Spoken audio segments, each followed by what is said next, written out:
completely different place that we just saw. It looked like KRU came into this unprepared, but we saw interviews last night where a lot of Latin American teams also said these other regions weren't scrimming them. They were avoiding them. So they have to dig deeper. They have to look into the papers and see what to do. One thing I would like to point out as well, this individual play is going to be for the birds. When you go against regions like NA, EU, it doesn't even matter at this point. You're going to have to adapt that play style. Remember the solo picks we were talking about, Golden Boy? Yeah. I just looked up the stats. Nagzet, who was by far my favorite player on KRU because he pops off, was 2-11 when it came to initial engagements. But Durka on the other end, 16-2. That's the difference. Dang. That's nasty. That's nasty. Achilles, I know you wanted to jump in. Oh, no, I was just going to say, discussing stat lines, another shout out to Klaus, who I felt like was the most impactful member of KRU. Rough start. Yeah, for sure. Series here. Yeah, it was definitely, and I think it was for that reason that, we'll see KRU again later, but FNATIC, they look so good, and they've had a lot of great moments. They've had a lot of high-speed moments. That's right. It's time for our Verizon high-speed moment. I'll think of a better segue later on. All right, Achilles, what do you got for me for this one, man? I mean, we were discussing a couple different clips when this moment actually happened. And when it happened, we were like, oh, of course, this has to be the high-speed play. And it's going to be Durka's 4K that he pulled out. I mean, high speed, just great reaction from him. He's going to get a final kill to instantly get that Bladestorm online, drops down off the high ground, instantly pulls out the Bladestorm, and just starts taking names one after the other to get 4 kills on the round. It was just a huge clutch play from him. Instant reaction, knows, I can take this. It's worth me popping this.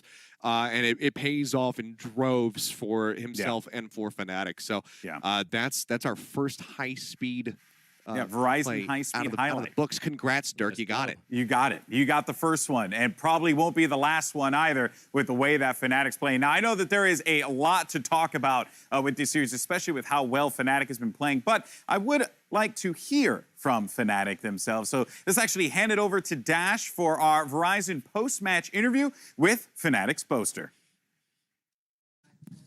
Thank you so much, Golden Boy. I am here with Boaster, first victor at the first international LAN for Valorant. Dude, how does it feel to be the first to pick up victory on that stage? It feels pretty good, especially in that fashion as well. Welcome everyone to Valorant Masters, to Golden Boy here. Looking like I'm about to drop the spiciest mixtape. That nips like 3 of my questions. Sorry. No, I'm just kidding. Do what you got to do, baby. I'm, of course, joined by my esteemed colleagues. We got Billy, Achilles, and Lothar here to talk about that game. FNATIC walking away with a dominant 2-0 performance over Latin America's KRU. It is an unfortunate set of circumstances, Belly, for this KRU team that really just seems to focus on the individual rather than the unit. But luckily, our buy-round conversion and everything was pretty decent. So, yeah, pistols.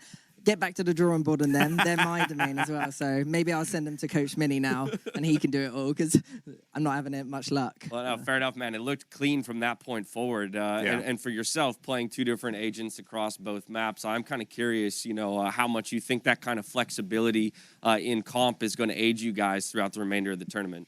Yeah, I mean, being able to play multiple comps, multiple agents is super important, super vital. Especially because certain teams play other comps as well, so you want to be able to bring the spice to them, like catch them with the pants down kind of thing. And I think,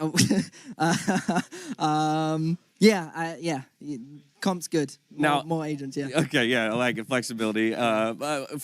The idea of this tournament, though, is the first time we're seeing all the different regions clash, and I think there's been a lot of conversation, seeing all the regions in isolation. How do we compare them? What are the, preconceived notions? I'm curious for yourself, having been in Iceland for just a short bit here, getting your first taste of that was a big problem for them. Really, it was just that adaptation that was required to have to deal with a very practiced. All I know is that, like, when you're talking to your mates and stuff, they're saying, Achilles, one of the things that we were noticing throughout the game was, for one, how they were utilizing their Viper pits, or how it was not really that well utilized for lack thereof. What are your thoughts on that? Goodness, that stage just hit a 4K. I was, like, a bit scared. And then we go into buy round. Durka goes in, dashes, kills 2, and I'm like, we back, we chilling. That's it, man. Every round, Dirk could go. Oh man, yeah. No, Klaus was hot in a couple rounds, but you guys again, you found a way to kind of lock it down on Haven. Looking at those A side pushes specifically was pretty sweet to see, and then Icebox again looked like you guys were firing on another level. But finally, I just want to get a sense from you. If you are the team to take the whole tournament, why is it going to happen? Is it because you have the best strats? Is it because you have the best gunplay and you win the 50-50s? Is it that you have the winningest personality? What's going to bring it home? I'd say hard work, winning personality. We'll take that. I like that one. And I just say, yeah, I mean, we're looking on form. We're looking like first ever performance on stage for some of these lads, and they were hitting gnarly headshots, crisp locks, and yeah, I mean, that is why, because we're having fun, and that's why we're going to win. It looked clean. It looked fun. Boaster, I want to thank you so much for taking the time to give me the interview. Congratulations on the first victory here at Masters 2. From here, we're heading to a short break. When we come back, it's Crazy Raccoons versus version 1. We'll see you soon. Thank you very much, man. Peace, man.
Welcome back. It's time to start eyeing up Game 2. Game 1, I guess you could somewhat call a blowout, which I kind of don't like doing, if I'm completely honest with you. I wish we'd maybe seen a little bit more from KRU, considering the expectations coming in. However, that's all done, said. We can move on. We now need to look at Game 2 that we have coming up, which will be version 1 against Crazy Raccoons, and this is where I'm going to find it really hard to manage my expectations.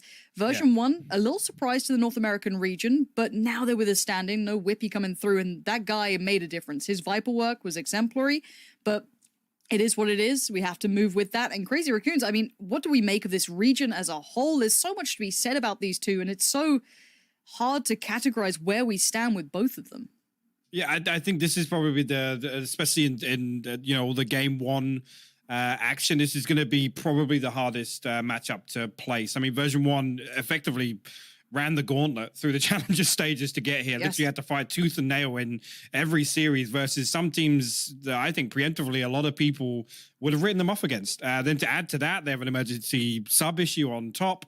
I think version 1 will be the team under the most pressure to deliver here at Reykjavik because they've made that dream run, right? Now they've almost kind of set that storyline in motion, and now they just kind of need to get over the final hurdle. And really, when you throw all those other kind of variables on top of then coming to LAN and it being, you know, the synergy issues obviously are going to be apparent with somebody that was such a pivotal part of this roster. It really does beg the question, you know, what else have they got left to give? What's left in the tank? Well, that's the thing, isn't it? And version 1, I know if maybe you've paid attention to the North American scene, even through their previous games, you know, in Counter-Strike, for example, they were the up-and-coming names. They were the players to watch. So we're starting to bleed into those tier 1 teams, starting to get a lot of attention through the various rosters that they'd been in. And, you know, I was starting to get to know them a little bit through that, but made the switch into Valorant and clearly kept some of that firepower, that star ability that they'd had in previous titles. So I'm excited to see how that looks standalone, let alone against an opponent that I don't know where to put, because Munchkin to me was a super exciting player to watch over when I was watching kind of the demos back, when I was watching over the, you know, the VODs, just kind of having a look through how they play. They don't play a bad game at all. So this could be an interesting one, and I do wonder what version 1 have done to kind of prepare for this as well. Well, that's the other thing, right? Is how do you prepare for such an anomaly? I think when you talk about dark horses and potentially actually the term wild card is more appropriate here for Crazy Raccoons is especially from a region that very early on in Valorant's life cycle were the ones to experiment the most, right? They were the ones to get a little bit funky and throw a little flair in with these wild agent compositions that really now you come to an international LAN. And all those factors then become apparent once again. It's like, well, actually, you know, this is a region that you'd expect to say right out of the gate, just pull something weird out and catch you off guard.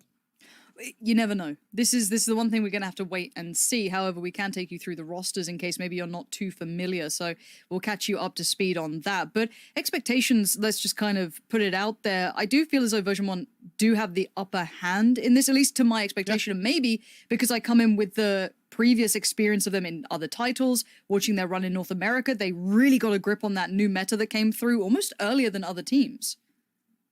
Yeah, I think that's fair to say. I think, again, like we said, in terms of expectations, this is probably the hardest series to gauge. Obviously, you say Jammy's obviously stepping in, and big shoes to fill. It goes without saying. And again, that's to address the elephant in the room, really. Like I said, there's going to be the most pressure on this roster to deliver because they had such a fantastic run that, like I said, in a number of series where we could have written them off and they kept on fighting. Yeah, I was thoroughly impressed watching them with those post-plant setups. I love their Viper work coming out. Their Astra is great. I feel as though they're a really good team to highlight what you can do when you get time to work. I think something that Shazam said really well, especially about North America, was how that if you're one of the top tier teams, the top 3, you are constantly in games. You are constantly doing deep tournament runs, which means it's very hard to reinvent yourself, to get that time to kind of sit back and go, okay, let's catch up on that meta. Let's catch up on what we want to look like coming into this. Whereas I feel, at least for version 1, they were able to kind of take a second or two, maybe build themselves into the qualifying tournament, and they looked fantastic doing it. I want to see if they've been able to maybe rekindle some of that with the stand-in, of course. And it's all with that caveat, is how good do they now look when it comes to playing with that stand-in? And again, I don't think it's necessarily a plug-and-play player either. That's not just straight-up firepower. That's a lot of kind of, you know, in-the-lab work now having to be redone with a player. No, again, when I say big shoes to fill, it's not. I'm not talking from a a statistical standpoint. It's actually all of the things that kind of fall in place behind the agent composition. And yes, synergy is always going to be a problem when you talk about the duelist role, but really as a controller, a lot of pressure falls on, the timing of executes comes down. And yes, if you are going to fall onto that reliance on a post-plant setup, there's a lot of pressure on that individual. Yeah, and I think some people who pay a lot of attention to the North American scene coming into this did put a little bit of a question mark by the firepower that this team does currently maintain. Is it going to be enough to potentially, I guess, offset maybe the big dogs? Do they have that pop-off player potential? But we don't know if Crazy Raccoons are going to be the team to even push them to that, to that mark. So again, that kind of brings it back to that. We have to really manage expectations because game one was already the fine example of it, that it's very hard to tell. And there's the opposition in front of you. And Munchkin is the player that stood out to me watching through their games. Incredibly pivotal to their play. Definitely has that pop-up potential. I love watching them on Sky, some brilliant pop flashes. I like what they can bring. I just don't know how deep that runs and how good maybe their practice pool is.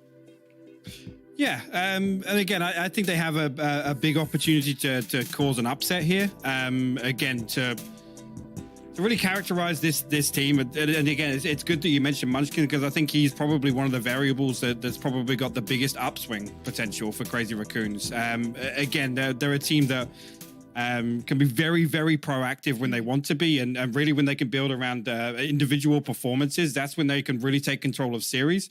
And again, actually on the flip side, that's just coming back to the synergy factors, right? If you've got a duelist or an individual kind of popping off and finding, multiple first bloods and ultimately capitalizing on that, it's things like, the teamwork, the communication, and, anticipating exactly what your teammates are going to do in certain situations that really can fall apart for you. Yeah, and this is when, again, I'm waiting to see how regionally this looks different, stylistically how different this looks. We know that NA and EU will look towards each other as to how the meta's kind of evolving. Definitely it'll look towards LATAM, the Brazilian teams, how they're kind of playing. And again, from a region that doesn't get much attention in the FPS world, I'm curious to see how they look in comparison, what they've come up with in the meantime. So again, this is one of those, we're in a little bit of a black box when it comes to what to expect really in intangible senses. We have a little bit more of an expectation, I guess, attached to version 1, but even then, of course, with the stand-in coming through, it kind of tempers a little what we can expect. Now, map pool-wise, where do we take this conversation? Because that's the next part coming up, right, is where do you go with this? I mean, if version 1 stick to their plan, we know that they have some great maps out there. We've seen those post plants coming into effect that got them through this tournament, which definitely caused an upset through the run to this point. But Crazy Raccoons, do we say the same thing, or can we even take that into account because the opponents may not be as strong? It's super hard to kind of balance this one up. It is, yeah, and I think I would expect version 1 to maybe lean away from some of the maps where there is more of a reliance on that Viper role and potentially, I mean, actually, across Challengers Finals, Split was their most successful map, if you like. And actually, when you look back at the individual series, those are the ones that kind of turned into very much a brawl. There wasn't a lot of well choreographed executions or anything in terms of like preparation wise, but they were able to just win out in kind of a war of attrition, so to say, against some of these teams. So I would expect them to lean towards that. And in terms of the first series, actually, I think that's a big tick in the box. If they can get a map like that out of the way, then actually it might quell some of those initial concerns. I'm glad you brought up the word brawl because I think a lot of people, especially leading into this, looking at those initial matchups went, okay, this one could be very brawly. This could be very, not necessarily puggy. I know everyone always associates puggy with such a negative connotation, but if you look at team characterization, it works for some teams. It does, and I feel as though these two teams have the ability to do so. I think version 1 can lean into it, but I don't know if they want to necessarily at this point. Maybe they can try and create that structure to work around, but again, there's no point to undersell the fact that they're working with a stand-in, and it's not going to be just your fragger. It's not just your, one player that could be an easy fill. It does seem as though the players are almost ready, so we can start discussing once again how damn good this stage looks, and also that map veto coming up in a second.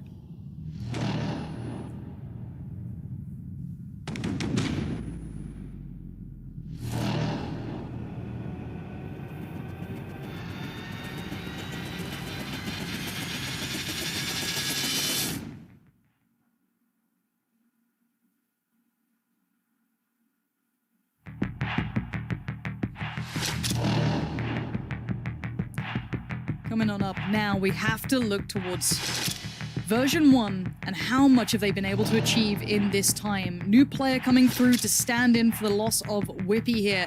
And on the other side, the Crazy Raccoons, a region not known to be so prevalent in the FPS world, but maybe we can change our tune and be singing a whole new song after this one.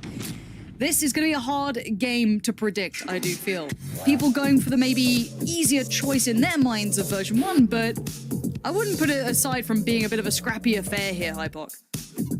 No, I think really you got to stay open-minded to that. I think both of the teams are going to be kind of aware of that factor as well. It's not a massive amount of time, and you talk about having a short turnaround to kind of reinvent things. Really, I think version 1 just need to lean back to kind of fundamental comfort zones. All right, first ban coming in, going to be bind straight on out of there from V1. And we're going to see what Crazy Raccoon do here. Again, I'm not too familiar with their map pool, but it seems split. They don't want anything to do with it. Yeah, that's a big one. Again, this is one we just talked about in the kind of the build-up to this that I think actually would have played into version 1's strengths in terms of what we've got to deal with here today. And actually the first map selection going to come through is going to be Ascent, and V1 going to pick out defense there. Now, again, for the Crazy Raccoons, this was, across this and Icebox, their most successful map across the Challenger final stages. Interesting. And you said Icebox, and here it is, map 2. That's a little bit concerning initially, if I'm going to be honest. He's kind of leaning heavily towards a Crazy Raccoon favor in the map veto, at least. Okay, and Haven as the third if required. But yeah, I mean, I'm glad you bring this up. Those maps that have come in, what, Ascent, 78% win, Icebox, 88 around that. I guess if you are going to be a Crazy Raccoons fan, you're going to be pretty happy with that veto. I mean, again, always take into account what is the quality of opponent when we consider these things. Are they all coming up against your tier 1 teams? Are they always being pressured? Or are they just quite comfy in their map selection? On the other side, version 1, though, how do you think this fares for them now? I think, and again, we can kind of throw expectations of agent compositions out the window until we see it. I want to see version 1 lean back towards more of a bread and butter composition. I mean, typically, we'd see Astra, Killjoy, Phoenix, Raze, and Sova here for version 1. But again, that composition, like I said, there's lots of kind of, micro synergies to a comp like that to really make it work, unless you're going to go just kind of all out and sit in a default and hope to find value and really find strength in that. But again, it's so hard to call with this last minute. I don't even want to say roster change. Sorry, emergency sub situation for version 1. There's so many different dynamics to this. Now, Ascent, I think, could be quite maybe a telling marker, maybe a good litmus test between these two teams, because I wouldn't say it's necessarily a bad map for version 1, but it's not one of their strongest.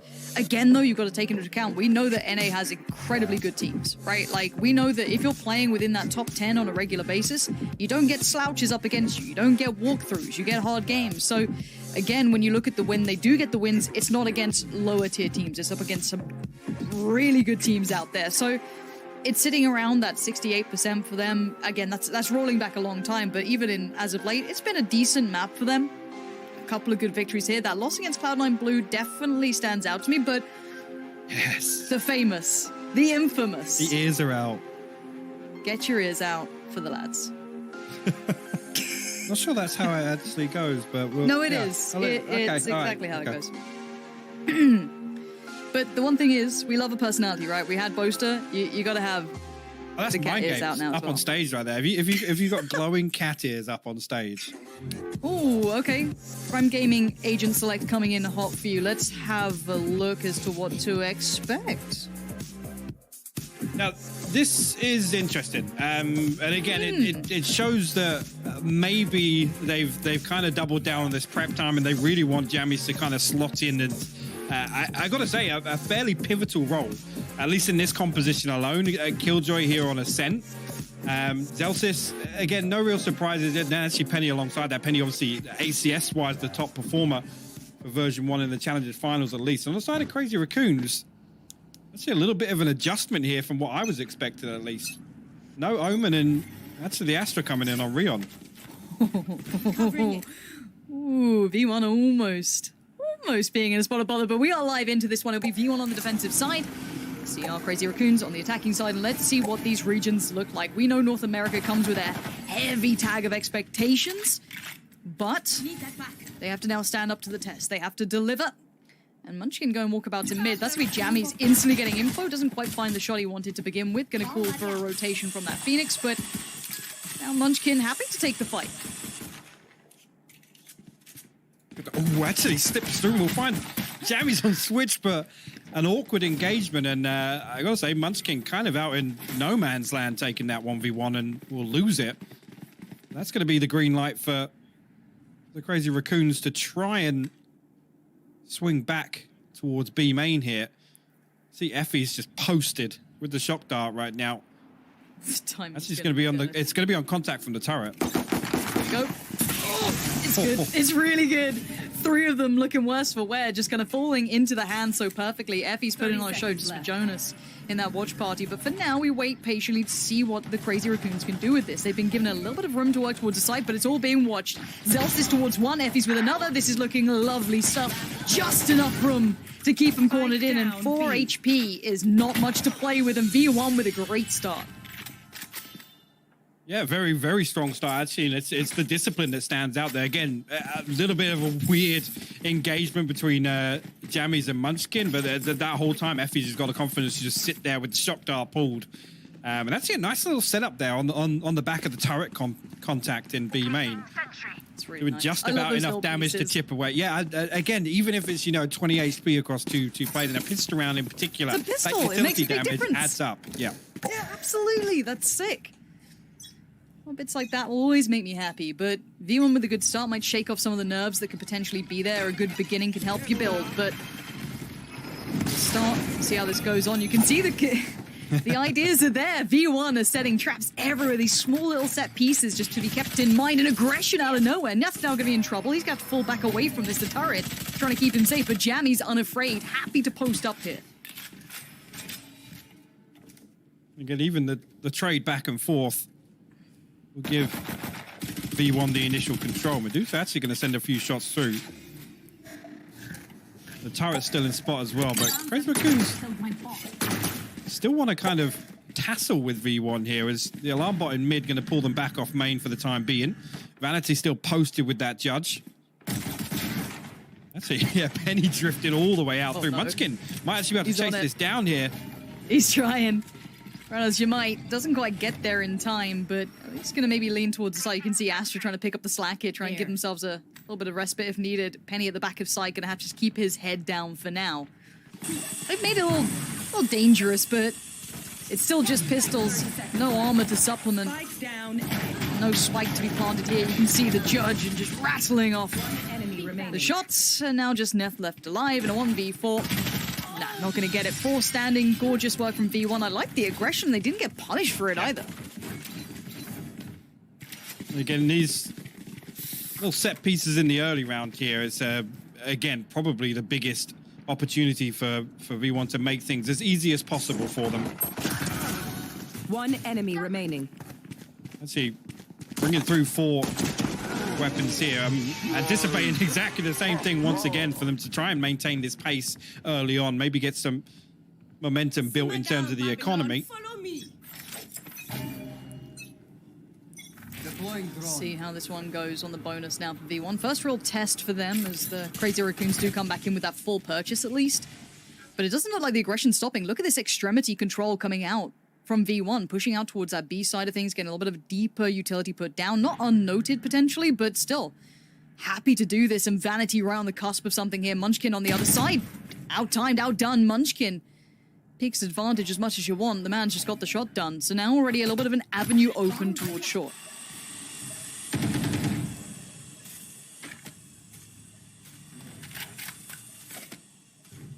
Oh, and I love the fact they're actually falling away from this.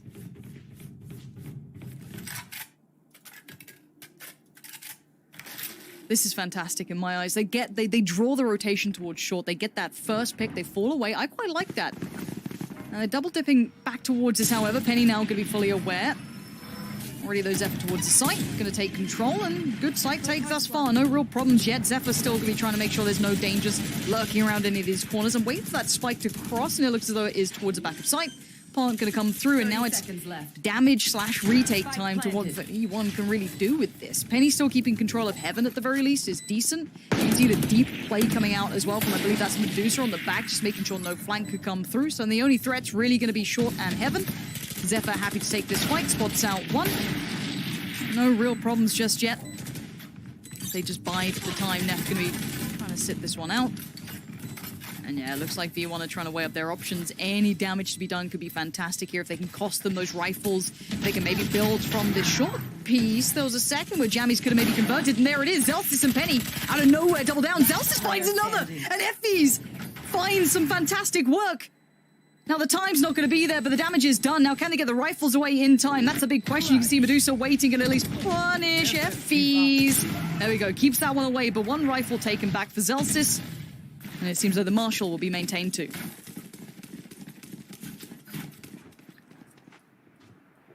At 2-1, Zelstis off to a good start. And do you know what, the one thing I've got to say, look, North America, I know like we're doing the whole like banter thing, we don't like each other apparently, but I'm so glad to still see Phoenix being run so often out there. I was so happy when Scream picked it up, so I'm glad to be seeing a bit of Phoenix coming through this early on. I don't get to see it much in EU, but always love a bit of it. So, as said, for now, 2-1. This is the real deal. This is the big boy that comes out. Now, yes, we do have that leftover Marshal for Vanity. If he gets the tags, I'm not too fussed, and he looks to be proactive with it as well. Trying to spot towards mid. So we do once again see the similar approach from the Crazy Raccoons, taking control, trying to build through, clear towards B, while the rest hold pretty deep back at this point. Keep your eye on the spike. They have no intention of going anywhere fast. And Munchkin showing presence, trying to keep maybe the attention drawn. You can see Penny starting to get a little curious towards middle. Now, these rotations could be punished if they do get caught off, if they overcommit to this. Patience being shown by the Crazy Raccoons here. And Vanity still waiting for that chance. And there's the first opportunity. Doesn't quite get what he wants, but it does encourage Penny on the swing. That's a lovely little set piece towards middle. Again, Zephyr trying to get the trade out, but Penny's already dipped.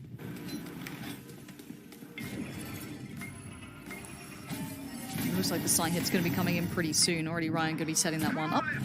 Trying to pull all that utility in the right place. Zephyr going to be leading the way through here already, though. Version 1 have players on site. You can see up above, Zephyr needed that to land. That could have been a huge claim on towards it. And now here comes the reaggress. Off the back of the flash, Medusa, though, does find Zelstis. Penny on the trade out. Medusa still on the side trying to play it safe, but Penny is causing problems. And huge work from V1 playing back in from heaven. You may have noticed Hypoc is just fixing things up, all right? Don't worry about it. He'll be back. He'll be back. You just get to chill out with me for a while. It's all gravy. But for North America, I'm sure you guys will be happy with this performance thus far, at least as a beginning. Seeing Zelstis and Penny doing well. I love that little swing in middle off that contact on towards short. There's the swing from Penny. Just these small set plays. They're really nice combinations between each other, just pulling attention in any which way. And Penny doing very well. So at this point, making it through that first buy round that was the kind of integral one. And now, of course, you can see the economy has been put back in the bin for the Crazy Raccoons, but a very patient beginning from them. I have to wait and see if they've got anything in store on these maybe unique rounds, if they have some ideas, some light armor invested too. It does seem as though maybe we'll have Hypoc back with me soon. And Zephyr starting to make some progress up mid. And you can see the handiwork of not only Jammies, but our main man Yeti there. Maybe it was Prius, maybe it was Sapphire, who knows? Maybe I'm giving too much credit, but we do love observers here. And it looks like it's go time. Already going to head on straight through, but Jammies quickly claims it. It does go for a 1-for-1, but that's not bad. Zels is going to buy the time. Pop down the molly, swing on the flash as well. Effie's right by his side. Look at this. I love the fact they fight together, and Zels is isolating Zephyr. And now Vanity wants in. They've been called over. Look at this work from V1. This is brilliant team play between each other. Beautiful to watch, actually, Lauren. I have joined you back now. And actually, in a perfect round to see it as well. Yeah, enjoy. Rion, last man standing, Sheriff in hand. Again, just going to look to do a little damage here. Spike, unretrievable. Well, you can actually isolate Vanity up in heaven. He's the lowest at 5 HP, but looking as if it might actually be Penny here in a minute. It will be. Lands the headshot. We'll find the first. Sue doesn't find the second, though. Zelsis is third on the round there. And V1 cleaning that one up with ease.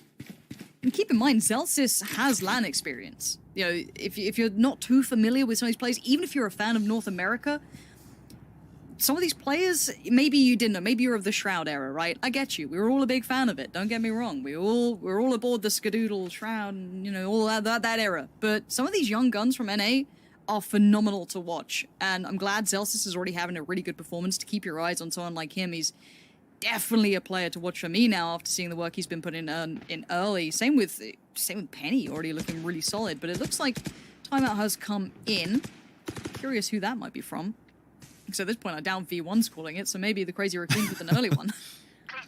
Well, I think you make a good point as well. You know, a couple of players from V1 coming online individually is going to relieve, or at least alleviate a lot of that pressure for them to deliver. Especially in this game one, really an opportunity for V1 to find their footing, I guess, in a different setting. Yeah, scrims are one thing, and kind of getting through those synergy issues, but bringing it to a live match itself is definitely a big positive for a few individuals to step up on the side of version 1. Yep, for now. I think we just constantly, it's just that wait and see, right? Like, I'm hoping, and maybe this is my bias, right? Finally showing, like, I'll actually be a biased caster, but I kind of want to see more from Crazy Raccoons, to see a region that's maybe not deemed to be like an FPS heavy region necessarily do really well. Now, that's no discredit to V1. Like, obviously I expect NA to do well. Have you not noticed that I've literally done none of these predictions? Because I honestly think NA and EU are neck and neck at this point. Like, I can't go against my own region because I'll just be murdered, but...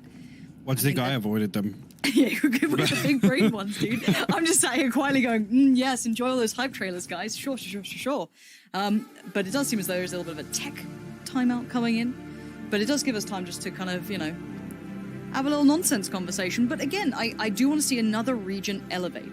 I think, especially during the EMEA qualifiers, we saw the CIS region look scary as anything. I think everyone knows about Gambit, at least in Scrimbucks, but they are incredible. They're a very good team. The Turkish teams, we already know the Turkish player base is incredibly individually skilled. We're waiting for that God team to come out.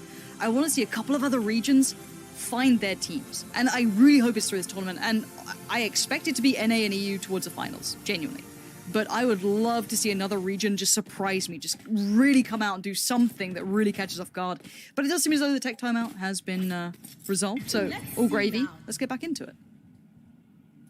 About there. That'll work.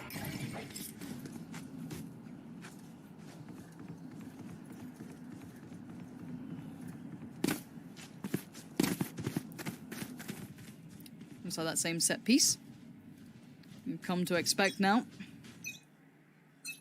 And I love the fact that technically, if they do go for it, if they opt to go for it, like let's say 3 rounds, 4 rounds, they set the precedent, they can't get away from it. But it looks like a contact piece up short here, Hypok.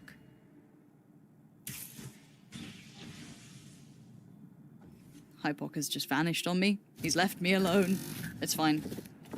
Who needs friends anyway? But I've got a damn good game. And Munchkin, look, this was the guy that I was highlighting at the start to be one to potentially watch. Does at least find one on Zelsis, but an instantaneous trade comes back out. So V1 do keep the numbers for now.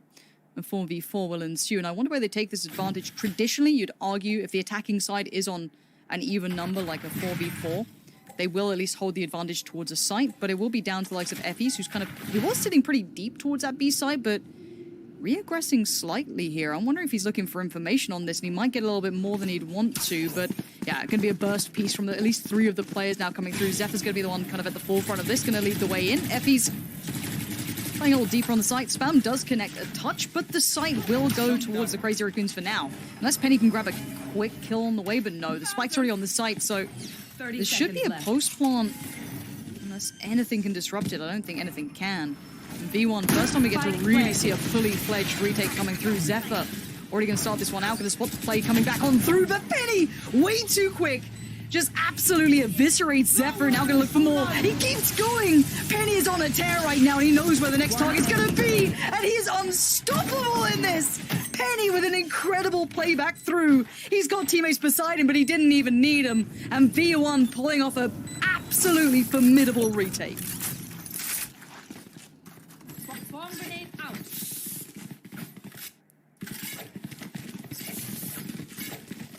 Genuinely thought that was going to be the first time we really saw the Crazy Raccoons take part in this, take a piece of this. But I could watch this all day. Give me this replay right now.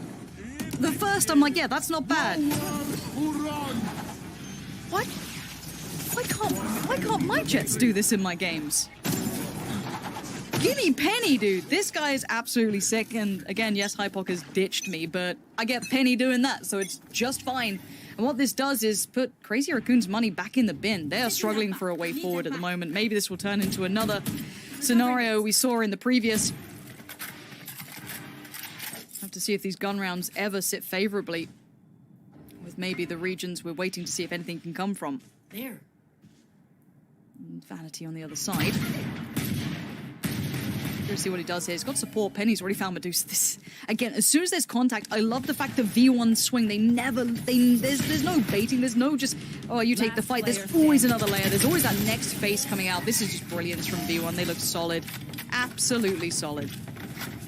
I mean, at this rate, any more drops, and I think the map will be over before I can even get back in, Lauren. That made me laugh, all right? Like, I've got to be serious, okay? Hey, Get some analysis in while you can before your internet dies again. Quickly.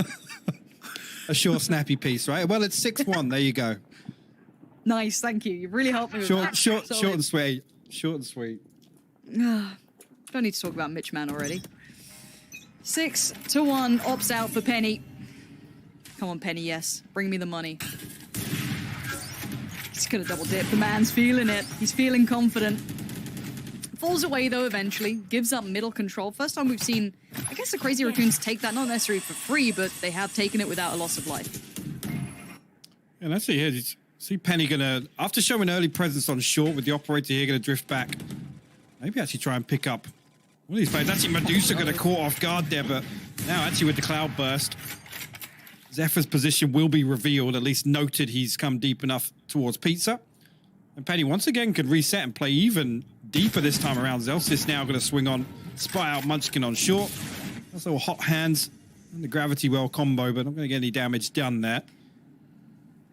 There's Raccoon's opportunity to reset. You can see the spike making his way back through spawn now, Lauren, and actually Neth creeping towards B main alongside Munchkin, actually. Yeah, off the back of that control that's going to be garnered by Zephyr coming through market. Going to be a bit of a surprise, and tag's not enough. That's going to encourage the swing from Jammies, who's going to stay alive, and this one swings out again, catching even more.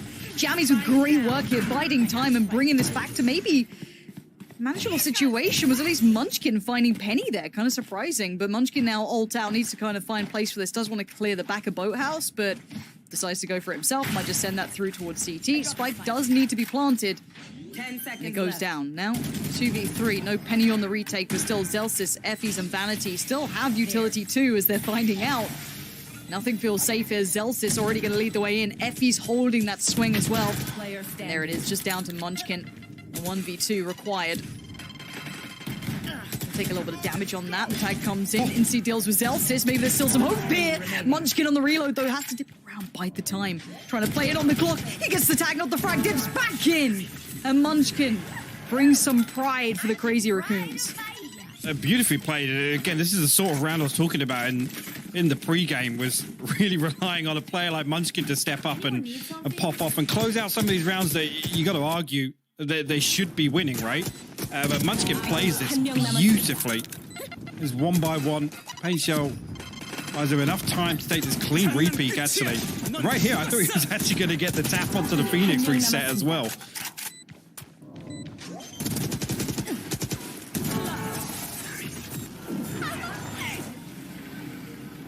Six to 2 now. Alarm bots hanging out together. And Penny, similar positioning before, but actually committing on this one. Gonna push through as well. Ooh. And here comes the info. If anything, maybe solidifying what Penny saw earlier on. Doesn't maintain the position to catch the cross, and Effie's, yeah, can double down that this is definitely looking like a B piece. Actually, this is tricky here. Munchkin actually almost catching Jammies off, and he will do on lane. With a three-man stack over towards A. Effie's got to respect this for the time being. Send out a shock dart or two, maybe try and find a little bit of chip damage before this retake comes through. Hello. Fantastic opening there from Zephyr with the Blade Storm. Yeah, it must be nice. We'll take him. Munchkin a little low, but that's just fine. This retake's not looking likely, and that op in hand might make this a bit too costly. I'm seeing Penny already backing out of this one. So this might be a bit of a save on this for now. Trying to play it back in, sure they could, but Penny wants to keep that op up, and I'm not sure what the money's like at this point, but I'm sure it's going to be at least kept somewhat humble, because I think you had to rebuy this. So I think this one's going to be a bit of a save on this. Well, there's any further damage that can be done. Penny going to pluck Zephyr in the air, and the rest of Crazy Raccoons. I mean, yeah, still 6-3 the scoreline now. Want to build up a little bit of a buffer on their economy at least, and likewise on V1. Don't want to throw too much away in terms of their financial position either. Penny already up to 13-3. Just a quick point to make as well, though. And again, as soon as that pressure comes through in the early round, Rion actually drifts away from top mid. Now, if Penny plays a few more rounds on short, very, very deep, and goes hunting, he can find a lot of space. Yes. I mean, in the previous round, he sent one shot out and rotated, but the opportunity's there if he can identify it.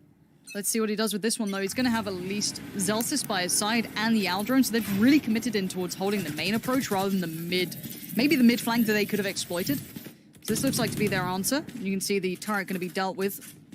And maybe just post... I mean, do you want to just post Penny up, or maybe you want to be more proactive?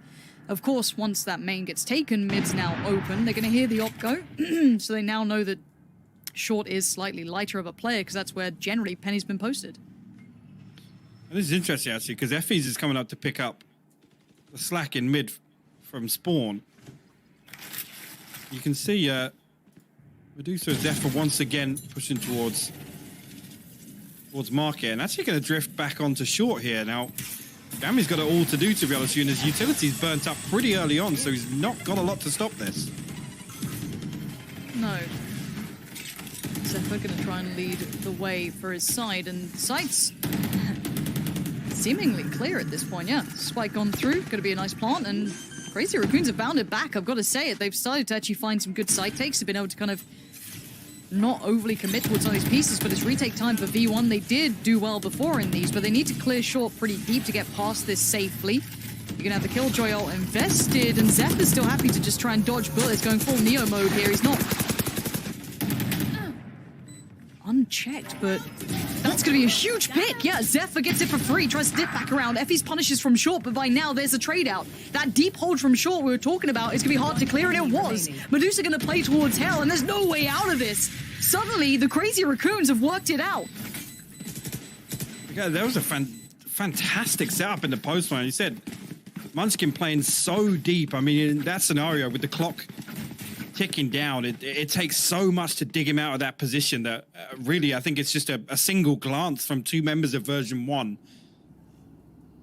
Not even a full clearance there, and Munchkin absolutely punishes them for it.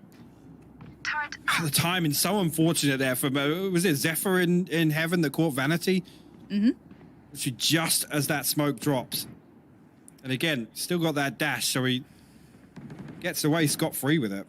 I'm glad to see them pull the timeout here as well for V1. And it's not many rounds to play with, of course, but it's enough that you don't want to be messing around with this.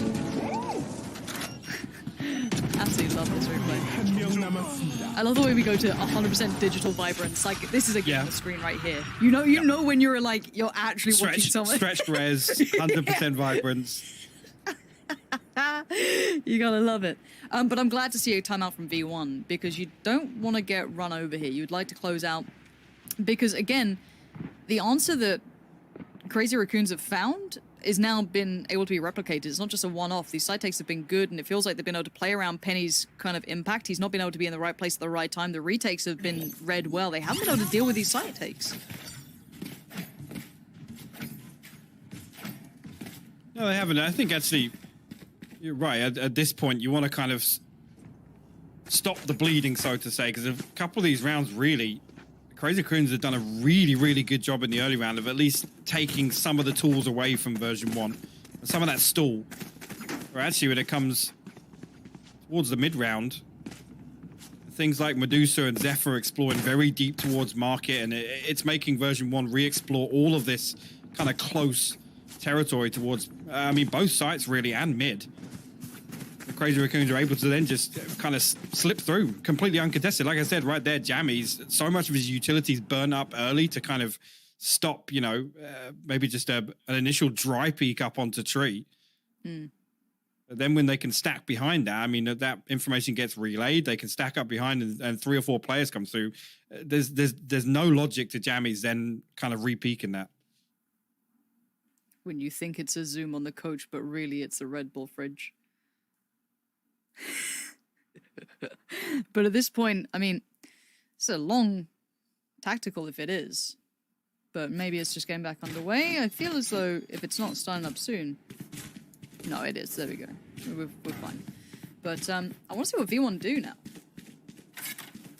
Like, I want to see what their answer is, because they did post up Penny towards main, and it looks like they're going to go for it again, potentially. But I still, it feels like try to get Penny in the right place at the right time here. Yeah, it is. But, I mean, credit where credit's due. Crazy Raccoons seem to have found an answer, at least to find some success and consistent success, because it's kind of repeating the same process once again. It's the early default and then finding a gap and leaning heavily towards it.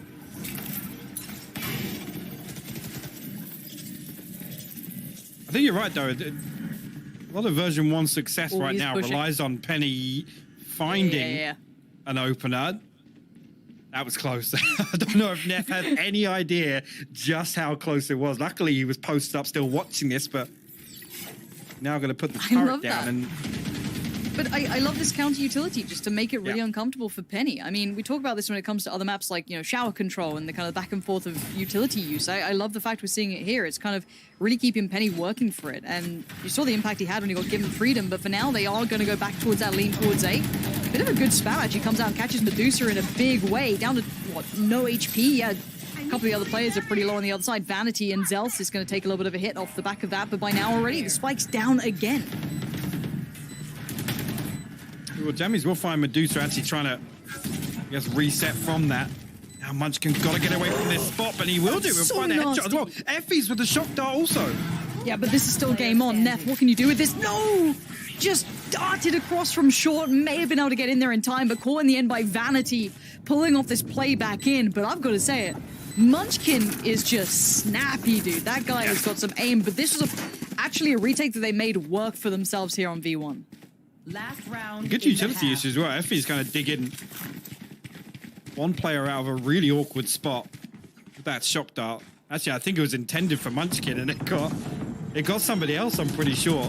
Not sure who it ended up being, but there you can see. Oh, it was Munchkin, actually. Sorry. Well, it actually ended up being a second player, but I guess Munchkin was low enough to be the one to fall to it. Here comes this Crazy Raccoons, actually. 4 ultimates on the board, everything except the Bladestorm Zephyr, so lots at their disposal to get something working. You should run. Info now truly garnered. Ryan going to try and get the punish. Does get the tag, not the frag. Real close, though. Real close. Now, the side hit's not come through just yet. Vanity gonna have to back away, respect this for now. Zephyr, though, gonna start building through, clear the utility. But that's gonna allow Penny a nice little grab towards net. That's gonna be a big pickup on the way in. Spike is down, but the post plants are nowhere near as safe. They do not have short control. Now they do. Ryan does well. Zeltis needs to clear this. The flash is good, and so is the frag to follow. And now they get the play towards the site. They do now. A man advantage for them. Zelsis also ultimate available. He's actually gonna pop that, come through, try and clear through, and he actually will find Zephyr behind Jen. Medusa still on the site, though. Didn't pretty. Does have ult around as well. Opts to not use it, just the gun at his side. And Munchkin trying to play the time, trying not to give it away. Medusa's going to reset here. I love this. I love the long play around here. Yeah, there's the ult going to be popped. There's nothing they can do on this. They have to try and push it. He's even predicting it. Medusa knows what's up, sends one just in time, and they do clear it, but not in time for V1. Really, really good readjustment there, actually, from Medusa. As soon as it comes up, he's able to peel away far enough, play from a deeper position and make use of that Hunter's Fury. Effie's frantically trying to chase him down with the Odin, but at that point, the round all but concludes.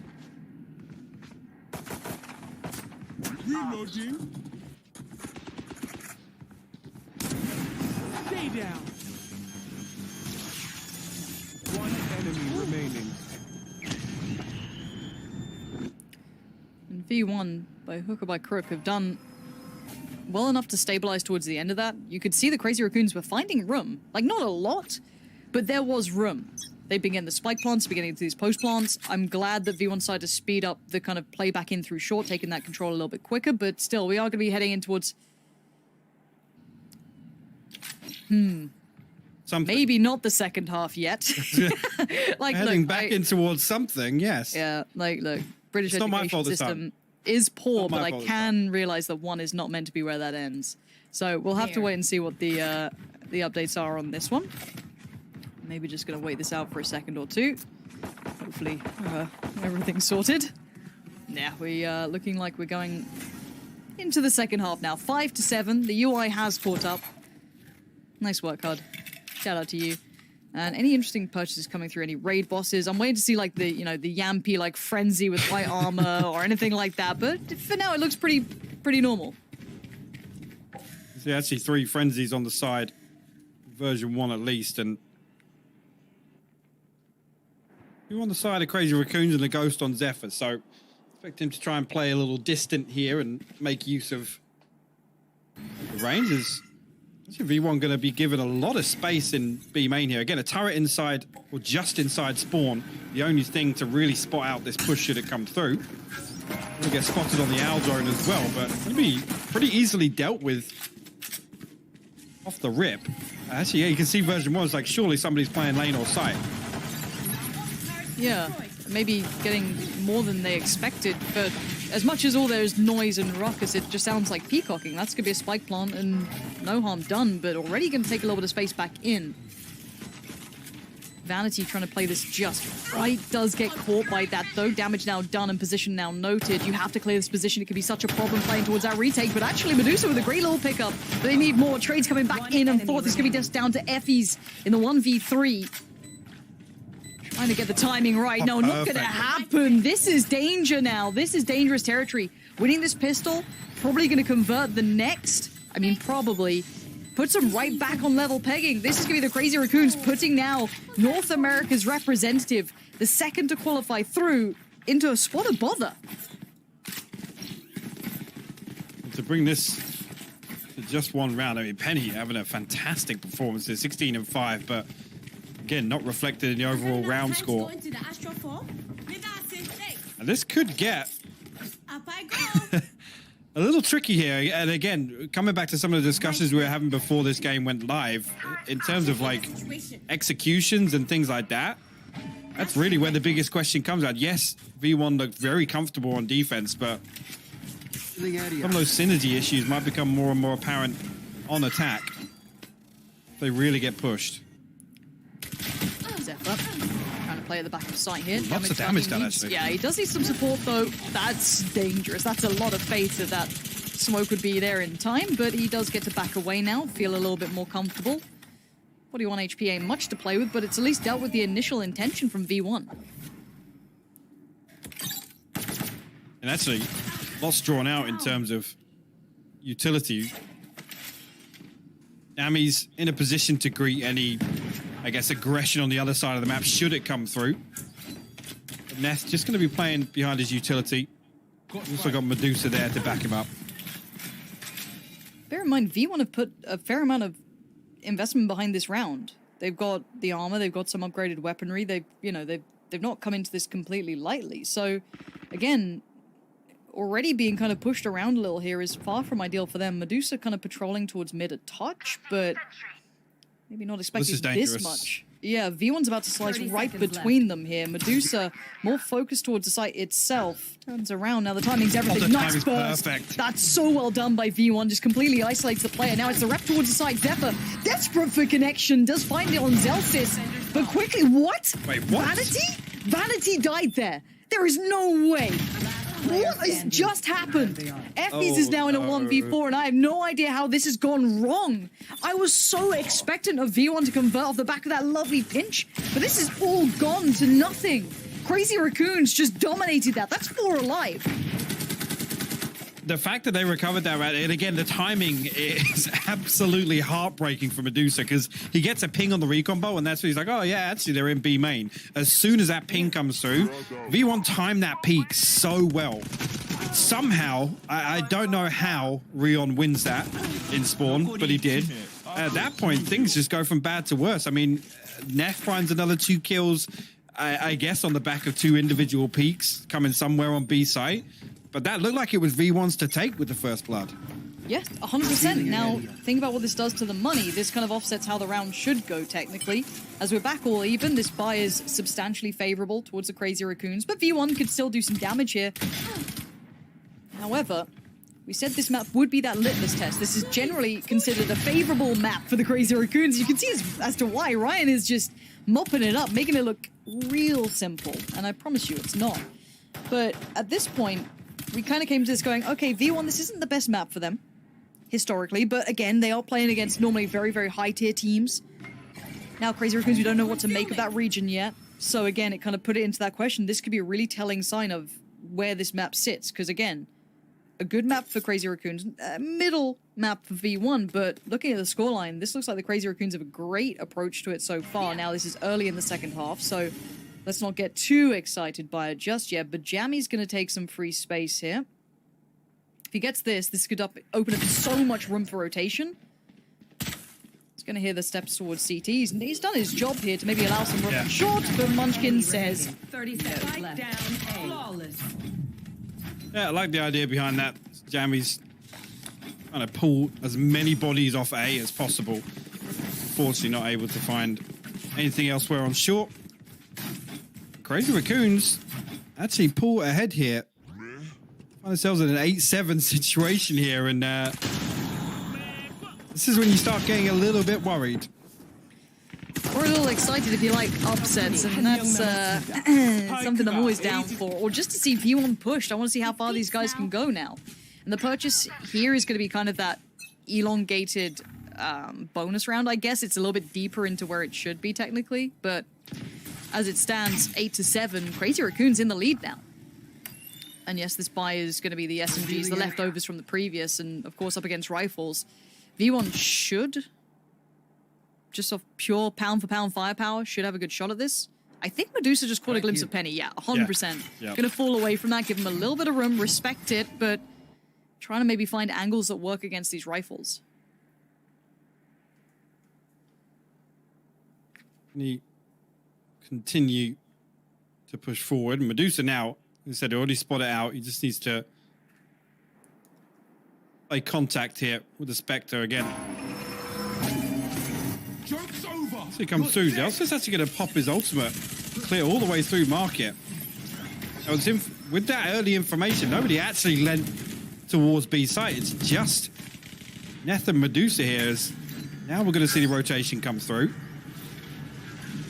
Delsa's still isolated after the reset on his ultimate. Might actually get caught out here from short, and he will. So much pressure. So much pressure on just one man. That is a rifle recovered, I guess, and if they could then maybe pin a little bit more pressure towards Vanity, that would be impressive, but I want to see what they try and do with this. Crazy Raccoons are really, really hammering this one in, but it's going to be that final push towards the site that's going to be tough against the rifles.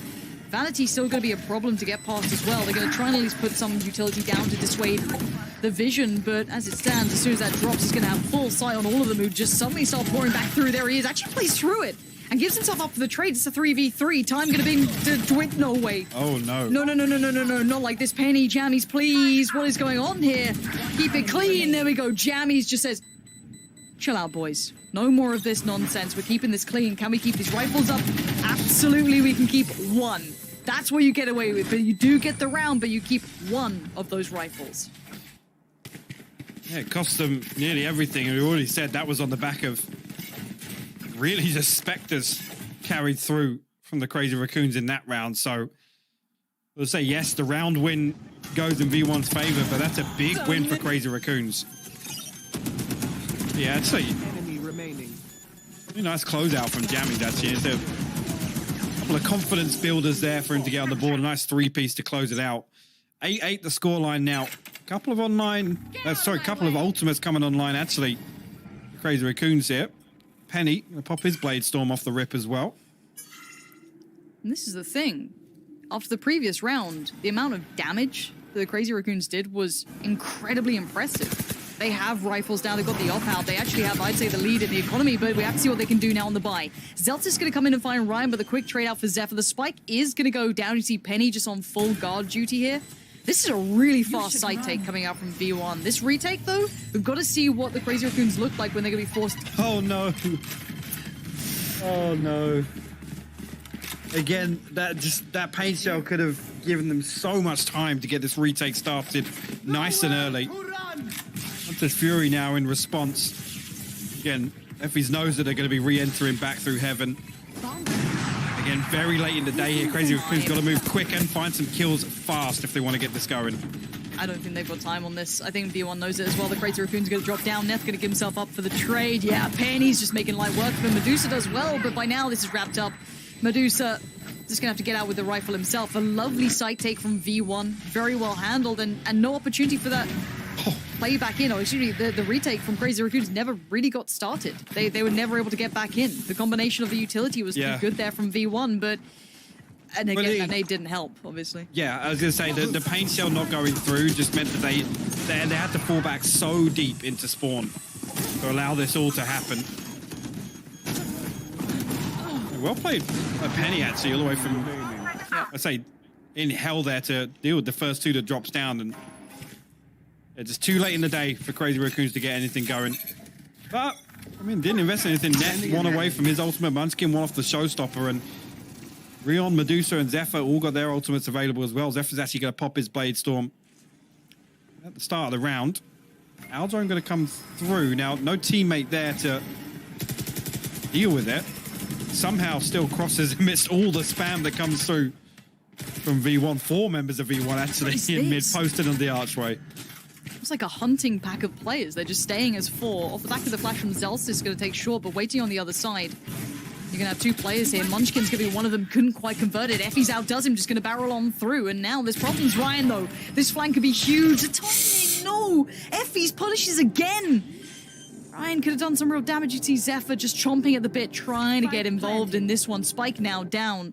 And Jammy's play back in on short is perfectly timed, almost going, well, you did this to us, so we're going to do it to you. You like that late kind of short play coming out? Yeah, feels bad, doesn't it? And now what do the last 2 players do? Neth and Zephyr, I mean, they can try and find something, but just swinging off the back of contact here should at least give them the round. There's the trade, and now you got the numbers.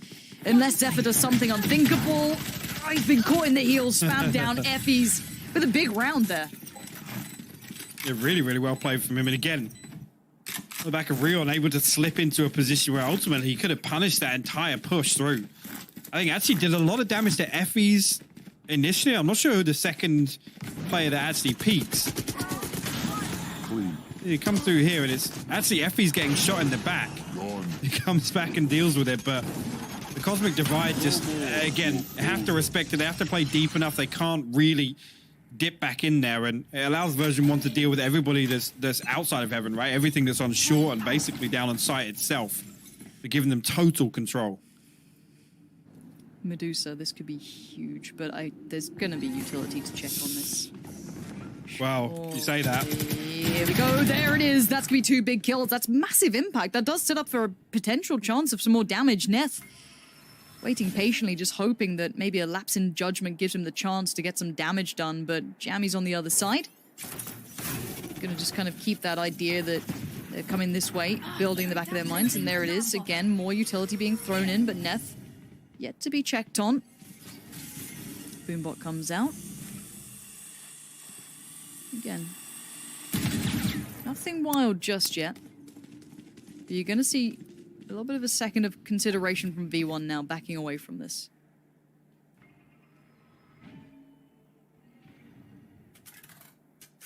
You're going to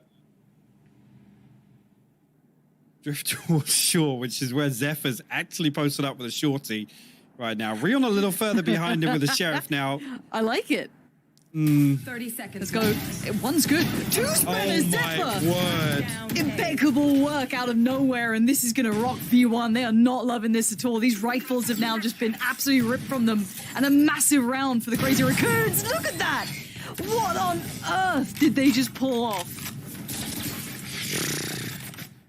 They literally get 4 weapon upgrades out of that as well on the back of, what, 2 Sheriffs, a Shorty, and I think a Frenzy, was that? No way. Something like that, at least. Barely any investment, and they turn that round in their favor. Sorry to Judge as well. One I missed at the start. Again, just something simple, playing off the turret's contact here. Jammy's ultimately trades that. That's beautiful. Absolutely beautiful from Zephyr. There. That is so good. There. 9-10. Game back on for the Crazy Raccoons. They've got to keep this up, though. They've broken the back of the money from V1 on this. Their economy's in pieces. That's great work. They've been able to just kind of filter up all those rifles they've collected. Oh, amazing stuff. Zephyr just holding a bit of a dirty angle to try and play with. Gonna have to force his way out of this, but V1 will at least get towards taking the site here, actually. So, else is going to clear out a lot of this space, and Jammy's also there as well. One player actually noted very deep on short. No damage done on the way through. Now, Crazy Raccoons have a lot to work with on this retake if they want to invest.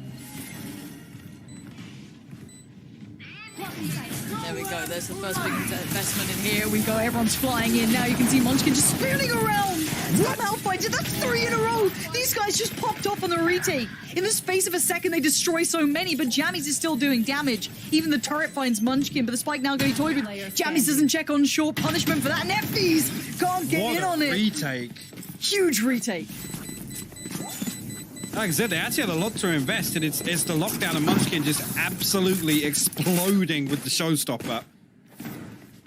And like you said, so quickly, they destroy 3 members of version 1. Here. And that post plant holds.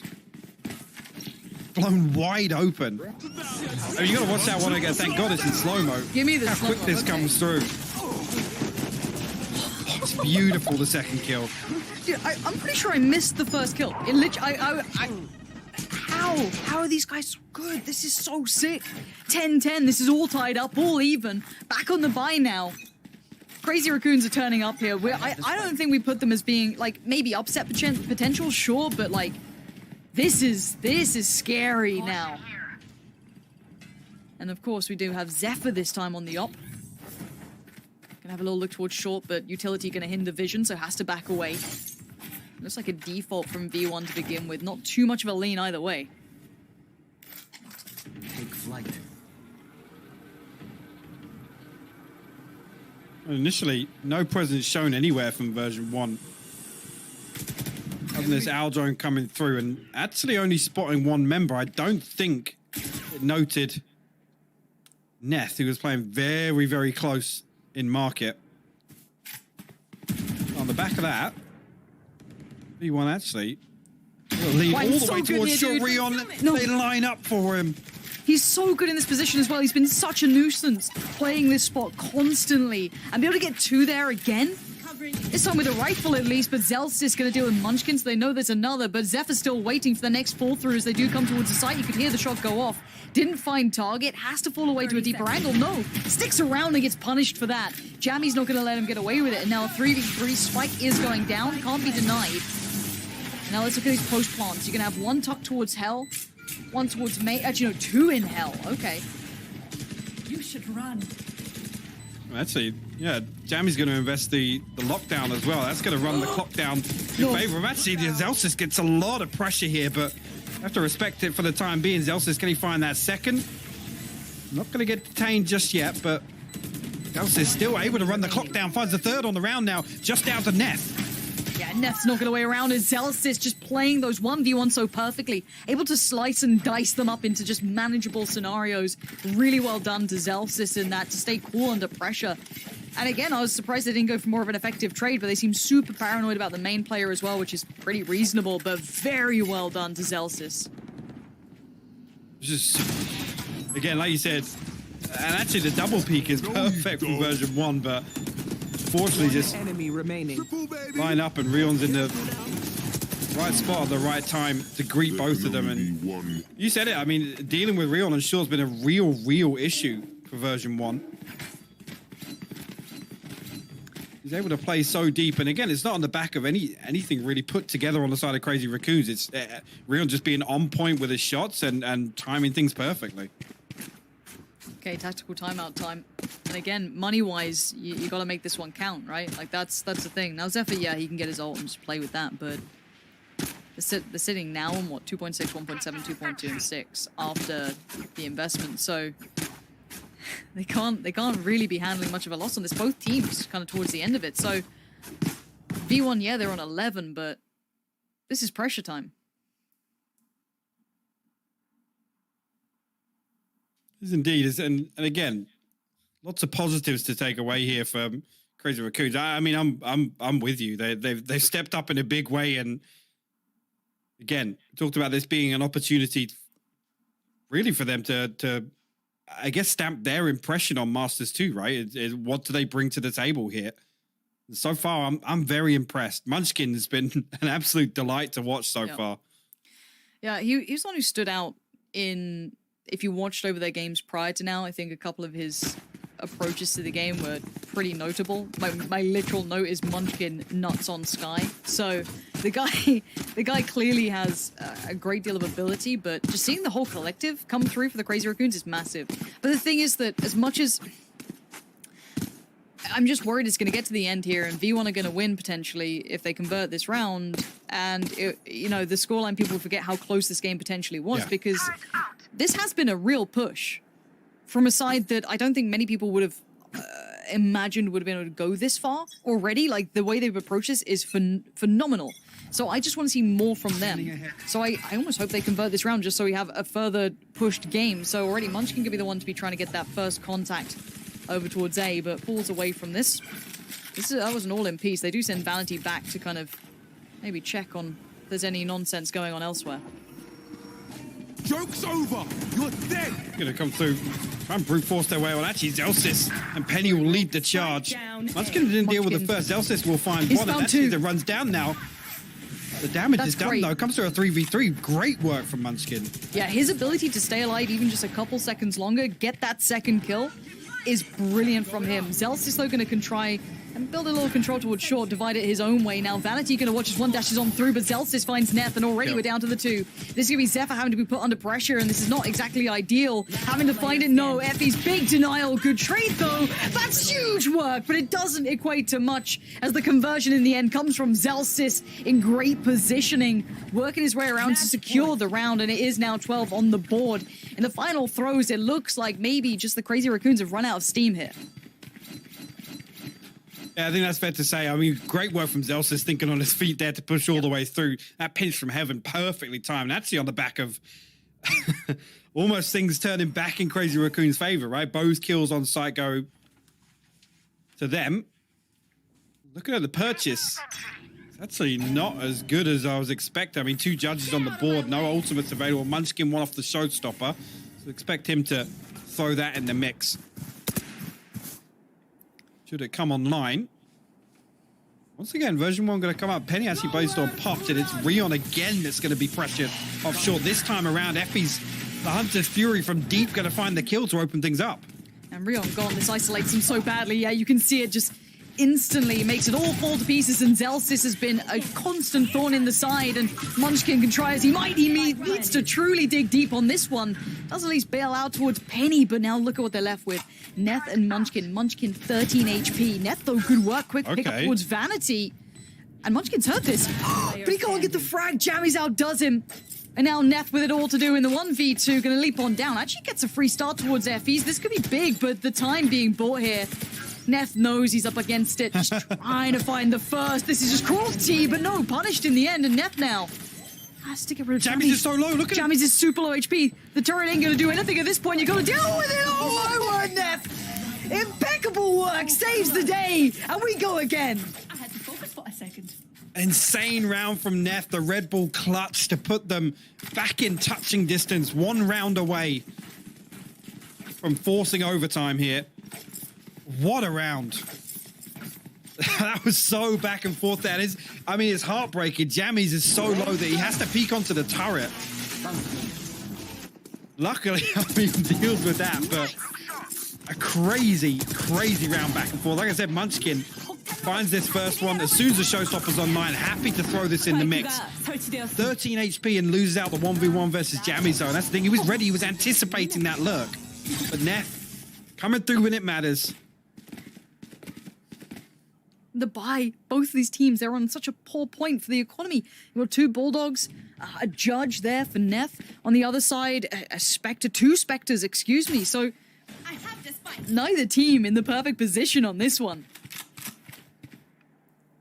Now, what do they do with this? V1, where are you going to take this? If you head towards B, Medusa's there, Munchkin is there, and out of all the players, I'd probably avoid Munchkin if I could, but timing's going to be the factor now. Slow round. Actually, Neth having the lockdown online in this round. Again, when you know version 1 are going to be treading very cautiously. Could be a big playmaker. Trying to get something done off this utility in B main. They will clean it though. They're just going to retrieve the orb. A little bit of damage coming through, but nothing noteworthy. I thought there'd be substantially more than that. Zelsis in a little bit of bother here. Munchkin's going to make it worse towards Penny. That's going to be the first pick up this round. And they're going to peel from this. They're backing. This 20 seconds. This is dicey to say. Wait, who's on short? Who is on short right now? It's Neth with utility. Oh no, Neth's going to buy the time. This could be a huge disaster if he just buys the time. Vanity does get past him. Munchkin on the side just wants to try and deny the spike bomb, but no, Effie's runs through him. Is this how it goes down, really? A 2v3 post-plant now. And you got Medusa and Zeph up against Jammy, Zelsis, and Effie's. This is a fight for OT for the Crazy Raccoons, or the victory on map 1 for V1. Zephyr flashed up, forced to back away, scared of maybe some pressure coming off the back of it, but no, Medusa now opens up the way through on short. Just trying to build on in. First fight comes in, gets it. Effie's now down. Zelsis looking a little dicey on the side, but he does manage to deliver towards Zephyr, and now the 1v2 feels almost impossible. Medusa doing everything he can to try and find a way forward. Gets down Zelsis. He needs the 1v1, and Jammies is low again. Surely not this time. He's going to get it to halfway. No. Jammies peek it. Jammies peek it. Oh, and he does in time. Jammies peeks the corner and gets them through on map 1. What a finish. I mean, at that point, I honestly thought it was going to come through. Once again, Jammy's so low on HP. He's got to respect the position that he's put in there. But, I mean, what a finish. Crazy Raccoons massively impressing me here. That final round, Neth, is so unfortunate. It's the one agent you want in that position that can slow down that rotation from version 1. 20 seconds left on the clock. He's got the lockdown. If anything, I'd say play a little deeper. Just wait for that. As Jammies comes through, catches sight of it being stuck there. Manages to full swing onto it, but version 1 close things out in a very, very hard fought map 1 here on Ascent. That was a great map 1. And for version 1, if I'm them, that's a sigh of relief to get out of that game with a win. I thought that was OT. That rotation coming back in through middle, I thought that was OT all day long, but it wasn't. They managed to convert when it mattered, but the Crazy Raccoons are the real deal, it looks like. Now this opens up things towards Icebox potentially, which would be map 2. In just a moment's time, we'll get there, but this was meant to be the telling sign of the difference in skill, right? This is meant to be statistically quite a good map for the Crazy Raccoons, and not necessarily a middling map for version 1, but a decent map, not one of their best. So already, these two are well matched together, I feel, Hypok. Yeah, and I think actually coming into this match in terms of what we were expecting and which way we're really going to call this, Crazy Raccoons have over-delivered massively. Absolutely. For me, you know, version 1 especially in early on in this series, if it does go the distance, I mean, version 1 are looking for those confidence boosters, right? To get themselves on the board, get the ball rolling, in terms of the problems they've had to deal with now coming away from qualification into this event. And that right there is not at all how you'd want version 1 to be closing it out. But a win's a win nonetheless. Put that behind them, mental reset coming into map 2. Yeah, and that's what we're going to head to in a moment, just after the break. So guys, do stick around, don't go too far away. Icebox will be on the horizon, and we'll be seeing you in just a moment's time for that.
Welcome back to Masters 2 from beautiful Reykjavik, Iceland. Beautiful place. Have you ever gone? Highly suggest to do so. Amazing. And we just witnessed quite the banger, a very close match between version 1 and Crazy Raccoon. Now, Lothar, let's start with what every Valorant game starts with, the pistol round, because I mean, if there's one thing that we could take away from this competition so far, Lothar, is that these pistol rounds have given us a lot to discuss, whether it's, good like in the first series or I should say bad in the first series or good in this instance.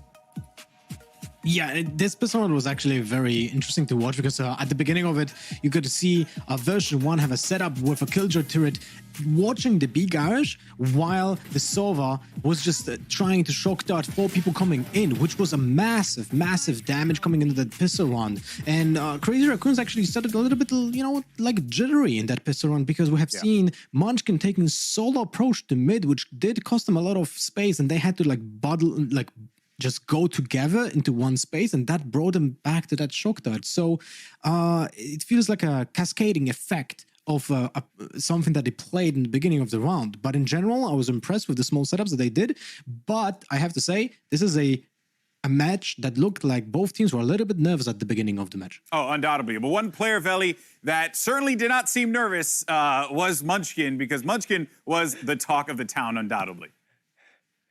Munchkin was an animal, and it was all about the retake on round 19, and we all just screamed like little girls when we saw it. Take a look at the utility on the end as well. You have a boombot that goes out. He jumps out with the showstopper, gets a kill, flicks, gets another one, and that allows the rest of his team to come in and get those types of executes in order to get the retake and the win. But the thing is, impact kills like that happen round and round again in order for CR to mount a comeback. Take the other round of that, you have Medusa with the judging garage, and then after that, you have Zephyr getting the 2K near tree. Rounds like that led us almost to an overtime, and I hope map 2 takes us there. Yeah, I hope so, too. I mean, I want a map 3. I want these guys to just go the distance. 13-11 conclusion in favor of V1, and you know that they had a little bit of that squeaky bum time because it got to the distance. They were worried, but they were able to clutch out the win there. And Achilleos, you can see some of the stats. I mean, we were praising Munchkin, and we were definitely praising Zelsis. But real quick, though, let's actually jump into our map highlights presented by Prime Gaming. And, Achilleos, what stood out to you the most in this series that had a lot to talk about, or in this map? I mean, I can't even put my finger on a single thing that stood out to me. I felt like a cat being played with, having a feather toy played with. I'm just like whipping my head back and forth. I don't know what the hell to look at because there's so much action going on constantly in every single round. We knew that Crazy Raccoons was going to come out. We knew that they were going to just up the pace of the game, especially compared to that first series. And they did not disappoint at all. Obviously, we didn't quite make it into that OT. We got so very close, had my fingers crossed, was hoping for it. But if this is, telling what the rest of the series is going to look like, what we can expect when we move over to Icebox, then I'm all in. Inject this play straight into my vein. I am ready for more of this. Please, give us 3 maps. I don't give a damn who wins this series. I just want more of it. Yeah, when we thought about what international stage, Valorant Masters 2, and what we would be expecting, this is exactly what we wanted to see. Continental rivalries be formed, teams with different play styles, players who haven't interacted with each other before, whether they come from different games or they come from, Counter-Strike or Overwatch or whatever, right? League of Legends. It's so incredible, Lothar, to see how this is all played out. Yeah, it's absolutely incredible.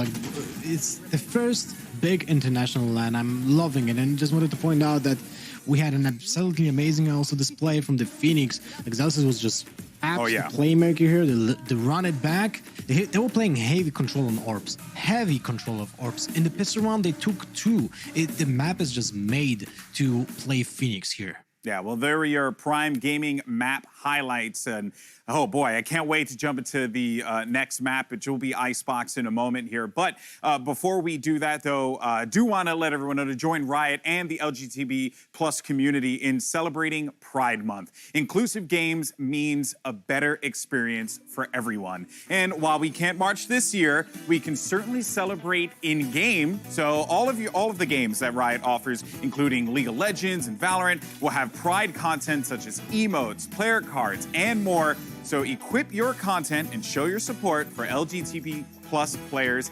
everywhere. Go out there and do so. All this stuff looks really, really awesome. And I'm kind of mad that I'm in studio, not at home, not able to download all of it. So go ahead, check it all out. It's incredible stuff. Much love to the LGBTQ plus community. Nothing but appreciative. And of course, yeah, go out and support a fantastic cause. That said, though, I mean, folks, we got our next map underway. Before we go, real fast, just down the line, do you think we're going to see a map 3? Veli, yes, no? I thought Crazy Raccoons were going to win that map. We're going to go to a map 3. I believe in the boys from Japan. He believes. Achilles, do you believe? Yeah, I'm a believer. Let's do it all the way. 3 maps. All right, Lothar, you a believer? Yeah, I got actually turned. Really. I like that. Wasn't expecting Crazy Raccoons to perform like this. Yeah, well, if they you want to can see get Lothar, lose, Golden Boy, that's why. If you can get Lothar to believe, anyone can believe. All right, folks, now with that, let's hand it over to Pansy and Hypoc for Game 2. Pansy, you definitely need a promotion. Do you know what? Do you want to be my agent? Call him up. Honestly, Golden Boy, I'm always down. But no, yeah, we've got an interesting situation on our hands, don't we, Hypoc? This has now gone from let's see to it actually almost happened. We almost had an upset in map 1. Yeah. Now, it did go V1's way. They won out. They closed out the game, as I guess you could quote-unquote expect they should. But at this point, I am still thoroughly impressed with the opposition. The Crazy Raccoons have blown me